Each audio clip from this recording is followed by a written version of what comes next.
हम 9th में shift 1 का थर्ड क्वेश्चन करने वाले हैं वेक्टर अलजेब्रा के ऊपर। तो क्वेश्चन में हमें ये गिवन है और हमें scalar product of A B C find करना है। तो अभी इसको हम लोग रीअरेंज करेंगे। तो रीअरेंजिंग द टर्म्स, तो फिर हमारे पास आएगा, हम लोग इसको पहले लिखेंगे C vector plus 2a vector plus 3b vector का डॉट प्रोडक्ट लेंगे हम लोग a vector plus 2b vector plus 3c vector cross b vector plus 2c vector plus 3a vector and which is equal to 54। अब हम लोग अंदर ही अंदर in terms को भी रीअरेंज करेंगे।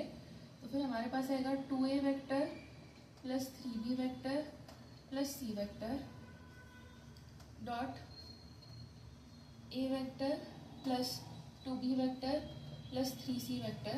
ये वेक्टर ऑलरेडी रीअरेंज था तो मैंने उसको रीअरेंज नहीं किया है।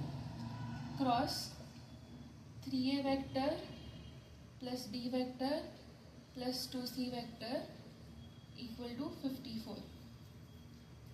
अब हम लोग लेट करेंगे u vector is equal to 2a vector plus 3b vector plus c vector, v vector is equal to a vector plus 2b vector plus 3c vector and w vector is equal to 3a vector plus b vector plus 2c vector. और ये सबको हम लोग इधर substitute करेंगे और rewrite करेंगे।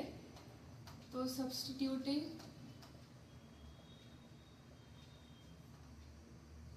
above values in equation,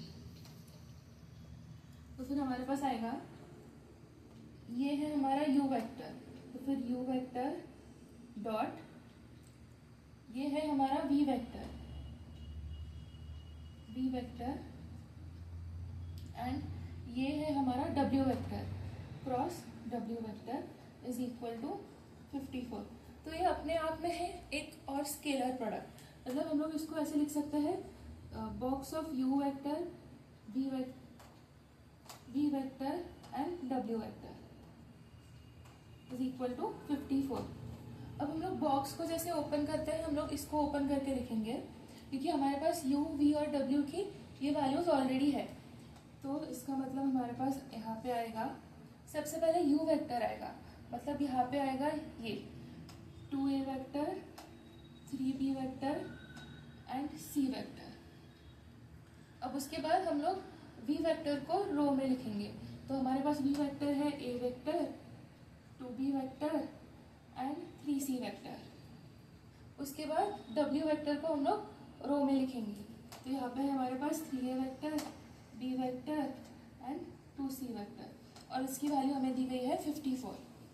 अब यहाँ पे इस कॉलम में हमारे पास a वेक्टर कॉमन है, इस कॉलम में हमारे पास b वेक्टर कॉमन है और इस कॉलम में हमारे पास c वेक्टर कॉमन है। तो फर्स्ट कॉलम में से हम लोग a वेक्टर को बाहर लेंगे, सेकेंड कॉलम में से b वेक्टर को बाहर लेंगे और थर्ड कॉलम में से c वेक्टर को बाहर लेंगे एंड उसके बाद ये रिमेनिंग को ऐसे ही लिखेंगे। तो हमारे पास आएगा 2 3 1 1 2 3 and 3 1 2 this is equal to 54। ये 2 3 1 ये है a का कोएफिशिएंट, b का कोएफिशिएंट एंड c का कोएफिशिएंट। सिमिलरली ये 1 2 3 है a का कोएफिशिएंट, 2 है b का कोएफिशिएंट और 3 है c का कोएफिशिएंट। और यहाँ पे 3 1 2 है, 3 a का कोएफिशिएंट है, 1 b का कोएफिशिएंट है और 2 c का कोएफिशिएंट है।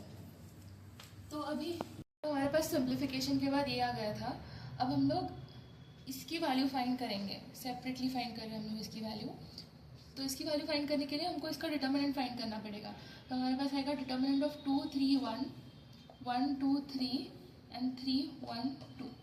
तो इसकी वैल्यू हमारे पास आएगी 2 इंटू 2 2 ज़ा 4 माइनस 1 3 ज़ा 3 माइनस 3 इंटू 1 2 ज़ा 2 3 3 ज़ा 9, तो 2 माइनस 9 प्लस 1 इंटू 1 1 ज़ा 1 माइनस 3 2 ज़ा 6। तो हमारे पास यहाँ पे आएगा फिर 2 into 4 minus 1 sorry 4 minus 3 that is 1 minus 3 into 2 minus 9 that is minus 7 plus 1 into 1 minus 6 that is minus 5। तो हमारे पास यहाँ पे आएगा 2 1 ज़ा 2, यहाँ पे आएगा minus 3 into minus 7 that is minus 21 and 1 into minus 5 that is minus 5। तो ये 2 माइनस ऑफ माइनस प्लस आएगा, मतलब 2 प्लस 21 माइनस 5। तो ये आएगा हमारे पास 2 plus 21 that is 23 minus 5 which is equal to 18। तो ये हमने डिटर्मिनेंट की वैल्यू फाइंड कर ली है। तो इसको तो हमारे पास डिटर्मिनेंट की वैल्यू आ गई है 18। 18 को हम लोग यहाँ पे ऊपर सब्स्टिट्यूट करेंगे तो हमारे पास आएगा box of A vector B vector C vector into 18 equal to 54। अब 18 1 ज़ा 18 एंड 18 3 ज़ा 54। तो हमारे पास आएगा box of A vector B vector C vector is equal to 3 which is our final answer.